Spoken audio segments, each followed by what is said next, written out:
বর্তমান সময়ে আমাদের প্রত্যেককেই কম বেশি জ্বরে আক্রান্ত হয়েছি। জ্বরে আক্রান্ত হওয়ার পর অনেকের বিভিন্ন জয়েন্টে ব্যথা শুরু হয়েছে। কারো অ্যাঙ্কেলে ব্যথা হইতে পারে, হাঁটুতে ব্যথা হইতে পারে অথবা শরীরে ব্যথা হতে পারে। তো এগুলো মূলত ডেঙ্গু ফিভার অথবা চিকুনগুনিয়া ফিভারের লক্ষণ। এই জ্বরের হওয়ার কারণেই আপনার শরীরটা ব্যথা করতেছে।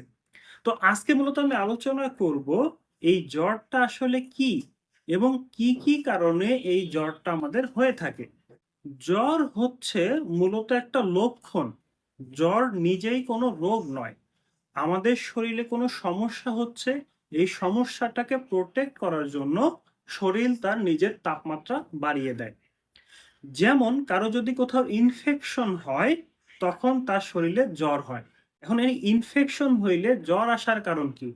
ইনফেকশনে জ্বর আসার কারণ হলো এই জ্বরের মাধ্যমে অথবা শরীরের তাপমাত্রা বাড়িয়ে দেওয়ার মাধ্যমে শরীর চায় যে ইনফেকশিয়াস অর্গানিজম, ব্যাকটেরিয়া, ভাইরাস এদেরকে মেরে ফেলতে। কিন্তু শরীরের এই তাপমাত্রা বাড়ার মাধ্যমে অনেক সময় এই ব্যাকটেরিয়া, ভাইরাস মরে না। অপরদিকে রোগীর অবস্থা কিন্তু খারাপ হতে থাকে। শরীরে ইনফেকশন ছাড়াও আপনি যদি অনেক বড় আঘাতপ্রাপ্ত হন অথবা অ্যাক্সিডেন্ট করেন অথবা আপনার শরীরে যদি কোনো ইনফ্লামেটরি রোগ চলে, যেমন রিমাটয়েড আর্থ্রাইটিস, তখনও কিন্তু আপনার জ্বর আসবে। এই জ্বরগুলোর কিন্তু কোনো মানে হয় না। এখন আপনি একটা অ্যাক্সিডেন্ট করছেন, এই সময় জ্বরের ভূমিকা কি? আবার আপনি ইনফ্লামেটরি রোগ রিমাটয়েড আর্থ্রাইটিস হইছে, এখানে তো কোনো ইনফেকশন অর্গানিজম নাই, এখানে কোনো ব্যাকটেরিয়া, ভাইরাস নাই, তখনও আপনার কিন্তু জ্বর হচ্ছে। তো এই জ্বরগুলো কিন্তু আমাদের শরীরের জন্য কখনোই দরকার ছিল না। এখন আমাদের শরীরের প্রোটেক্টিভ মেকানিজম হওয়ার কারণে শরীরের ভিতরে মেজর কিছু হইলেই এই জ্বরটা আসে। এখন আপনার যদি জ্বর হয়, আপনি কিভাবে বুঝবেন আপনার কি কারণে জ্বর হইছে, সেটা নিয়ে আমরা একটু আলোচনা করি। আমরা যদি প্রথম সিস্টেম নিয়ে আলোচনা করি, যেমন ব্রেইন দিয়ে যদি শুরু করি, ব্রেইনের যদি কোনো ইনফেকশন হয় সেটা মেনিনজাইটিস হইতে পারে। এখান থেকেও কিন্তু আপনার জ্বর আসতে পারে। তো যাদের মেনিনজাইটিস হবে তাদের মাথা ব্যথা থাকবে অথবা তারা যখন ঝুঁকবে বা বেন্ড হবে তখনও তার মাথায় ব্যথা করবে। তাহলে মেনিনজাইটিস বা ব্রেনের কোনো সমস্যা থেকে তার জ্বর হয়েছে কিনা সেটা আমরা বেন্ডিং করে অথবা তার মাথা ব্যথা করতেছে কিনা এগুলো লক্ষ্য করে বুঝতে পারবো। ব্রেন থেকে আমরা যদি নিচের দিকে নামি তখন আমাদের রেসপিরেটরি সিস্টেম। তো রেসপিরেটরি সিস্টেমে যদি কেউ কাশে বা তার যদি কফ হয়, কফ থেকেও তার জ্বর আসতে পারে।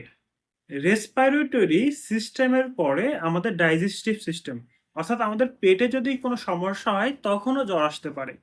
পেটের কোনো সমস্যা আছে কিনা এটা আমরা কিভাবে বুঝবো? সে যদি বমি করে, ফুড পয়জনিং হয় অথবা যদি তার যদি ডায়রিয়া হয়, সেক্ষেত্রেও কিন্তু তার জ্বর আসতে পারে।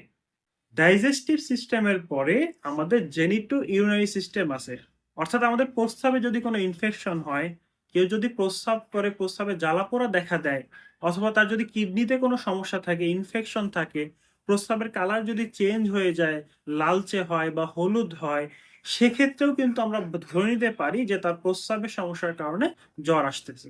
এরপর আমাদের শরীরের স্কিনে, মাসেলে বা জয়েন্টে যদি কোনো ইনফেকশন থাকে, অর্থাৎ অনেকের দেখা যাচ্ছে যে হাঁটুতে ইনফেকশন হয়ে গেছে অথবা কারো কনুইতে ইনফেকশন হইতে পারে। তো এই ইনফেকশনের কারণে কিন্তু তার জ্বর আসে। আবার অনেকে দেখা যাচ্ছে স্কিনে অনেক বড় একটা ফোড়া হইছে।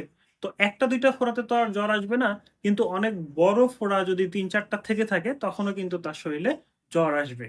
তো আপনার শরীরে যখন জ্বর আসবে আপনি এরকম আপনার পুরো সিস্টেমটাকে দেখবেন আপনার কোন সিস্টেমে সমস্যা আছে। সিস্টেম ওয়াইজ আপনার সিম্পটম গুলো কোরিলেট করে আপনি বুঝতে পারবেন যে আপনার এই কারণে জ্বর আসতেছে।